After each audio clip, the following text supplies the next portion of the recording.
পদত্যাগ হয়েছে, সেই পদত্যাগকে কেন্দ্র করে কিন্তু রাস্তায় যে সাধারণ মানুষ রয়েছে সেই সাধারণ মানুষের যে একটি ভিতরে যে আনন্দ একদম উৎসবমুখর একটি পরিবেশ সৃষ্টি হয়েছে। তারা সকলে কিন্তু সকাল থেকে এই দিক থেকে এই রাস্তা দিয়েই ব্যবহার করে যে গণমিছিল ছিল সেই গণমিছিলটি কিন্তু শাহবাগ এবং গণভবনের দিকে যাওয়ার একটি প্রচেষ্টা স্থান করছে বিকাল 2টা নাগাদ থেকে। দর্শক এই মুহূর্তে কিন্তু আমরা এখন মিরপুর শেওড়াপাড়ায় রয়েছে। দর্শক দেখতে পাচ্ছেন যে সকালবেলা যে সকাল 10টা নাগাদ থেকে যেই সাধারণ শিক্ষার্থী সাধারণ মানুষ রয়েছিল তারা যে একটি মিছিল ছিল সেই মিছিলটি কিন্তু এখন বাড়ি ফিরতে শুরু করেছে এবং প্রত্যেকটা শিক্ষার্থী বা সাধারণ মানুষ যারা রয়েছে এখানে কিন্তু শুধু শিক্ষার্থী বা সাধারণ মানুষ বলতে কোনো কিছু নেই। এখানে কিন্তু যারা সকল ধরনের সকল পেশার যারা রয়েছে সকলেই কিন্তু সেখানে অবস্থান করছিল এবং সকলেই কিন্তু সেই মিছিলে অংশগ্রহণ করে এবং তারা মিছিলের এক পর্যায়ে কিছু একটি সময় পরে তারা কিন্তু যারা জানতে পারে যে যেই প্রধানমন্ত্রী বা শেখ হাসিনা রয়েছেন যা পিএম রয়েছেন সেই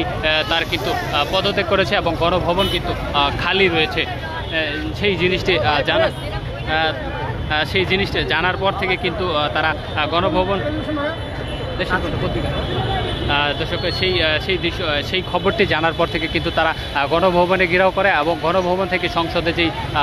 সংসদ রয়েছে সেই সংসদে কিন্তু তারা ঘেরাও করে এবং আমরা পরবর্তীতে আপনার সাথে দেখানোর চেষ্টা করেছিলাম যে যত সরকারি স্থাপনা রয়েছে সকল স্থাপনায় কিন্তু তারা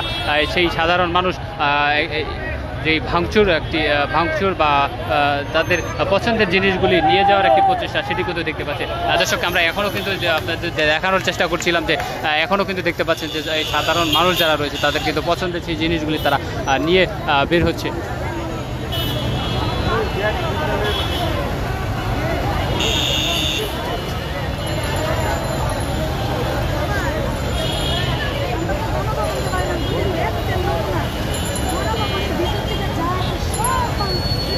দর্শক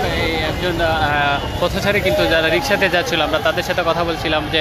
দেখতে পাচ্ছেন যে এই মুহূর্তে কিন্তু একটা শাড়ি বা ব্যাগের একটি ব্যাগ দেখতে পাচ্ছেন সেই গণভবন থেকে কিন্তু সেই শাড়ি বা জিনিসগুলি